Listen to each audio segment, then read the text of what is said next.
dobrodošli v oddaji Kulturni raport. Tokrat smo se najprej odpravili na improvizacijski večer gledališke šole Talija, kjer smo govorili z mladimi igralci. Poglejmo si prispevek.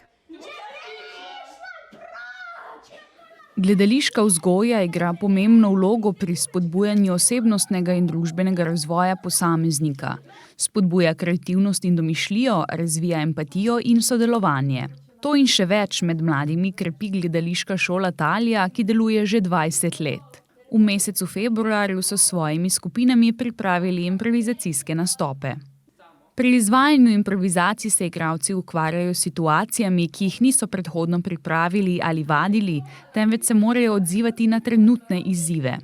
Improvizacije so pomembne za urjenje veščin in jih uporabljamo tako v gledališču kot v vsakdanjem življenju. To so recimo hitro razmišljanje in odzivanje na situacije. V ponedeljek smo obiskali skupino najstnikov in pred odhodom na oder zbrali nekaj njihovih mnenj in občutkov. Zdaj hodim že drugo leto in naučil sem se, da se znajdem v situacijah, ko kaj pozabim in moram nekaj si izmisliti. Danes nastopaš na tem improvizacijskem nastopu, ko boš verjetno mogel to znanje uporabiti. Imaš kaj treme? Ja, še kar, S časoma postane hujše, me stiska v mehurju, vem, da ko pridem na oder, gre kot po maslu, vse to gre stran in da ne bo nič hudega. Kaj je pri improvizacijah največji izziv? Da se znajdeš v situaciji, ko ne veš, kako nadaljevati. Ko nimaš teksta, ko moraš sam dobesedno improvizirati. Ja, enako je. Moraš biti tudi sproščeno, ne moreš biti lih toliko napet, moraš videti, da se, moraš dati sebe ven iz tega. Je še težje, kot če imaš tekst, imaš točno napisano, kaj moraš narediti, kako mora to potekati. Tle pa moraš čisto improvizirati in je včasih dosti težje. Kaj pa imate raje, improvizacijsko gledališče, to, kar bomo danes videli, ali v bistvu besedilo, tekst, nastopanje s tem?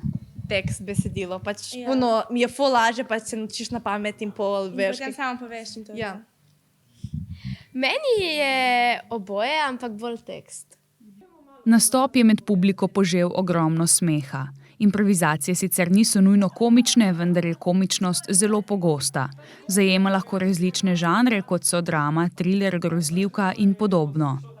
Nekatere improvizacije so lahko osredotočene tudi na čustveno nabite scene, ustvarjanje resnih likov ali eksperimentiranje z dramatičnimi elementi.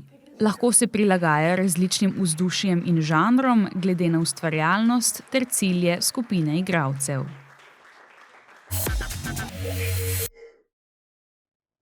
V Svetem Antonu je Samanta Kobal predstavila svoj prvi mladinski roman Menjam strah za sladoled. Poglejmo, kaj je povedala. Vsestranska umetnica Samanta Kobal, ki jo poznamo bolj iz gledaliških vod, je izdala svoj prvi mladinski roman z naslovom Menjam strah za sladoled. Govori o medvrstniškem nasilju, prijateljstvu in čustvih, ki jih danes doživljajo mladostniki. Glavni junak romana je skoraj 17-letni Tomaž, ki prijateljuje tudi z nekaj let mlajšo Manco.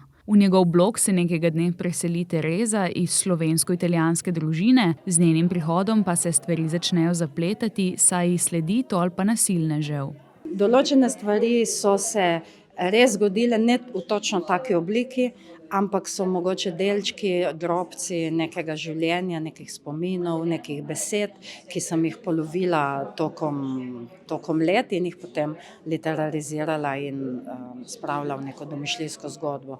Zgodba nima resničnih in realnih temeljev oziroma korenin.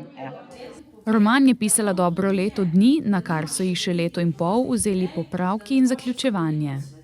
Zato, ker sem začutila eno grozno nujo, da moram to napisati, predvsem nujo, da se na nek način postavim v glas, da dam glas mladim, za katere se mi zdi, da imajo ogromno zapovedati, ampak jih nihče ne posluša. In na neki točki se mi je zazdelo, da mogoče pa lahko jaz nekaj skozi njihova usta oziroma skozi njihove misli razpredem in povem. Izbira naslova knjige je lahko izjemno pomembna, saj ima lahko velik vpliv na bralčevo zanimanje. Kako pa je avtorica dobila idejo za naslov svojega romana? V romanu se pojavljajo hashtagi, ki so kao nekako take strnjene misli glavnega junaka, in v enem od hashtagov se je pojavil tudi naslov. Moram reči, da jaz sem se tako potopila, oziroma te junaki so me tako prevzeli na nek način, da jaz sem živela oziroma pisala njihovo zgodbo. Tako da, ko mi je urednica poslala in rekla, kaj pa ta predlog za naslov, sem jaz njej nazaj napisala, sem rekla, ok, super se mi zdi, kje si pa dobila ta naslov? In potem ona meni odpiše nazaj, Tomaž ga strne v hashtagu. In pa sem šla hitro brati in tako da, ja, v enem od hashtagov Tomaž pač na eni točki, ko ne more več tega, ko ne razume, zakaj se moramo pri teh letih ukvarjati s strahom oziroma z nekimi preteklimi strahovi, reče, ok, menjam strah za sladoled, samo prosim, nehajmo. Roman je izšel v založbi Malinc, ilustracije pa je napravil Francesco Tomšič. Odzivi bralcev so zaenkrat pozitivni. Hvala za ogled in se vidimo prihodnjič.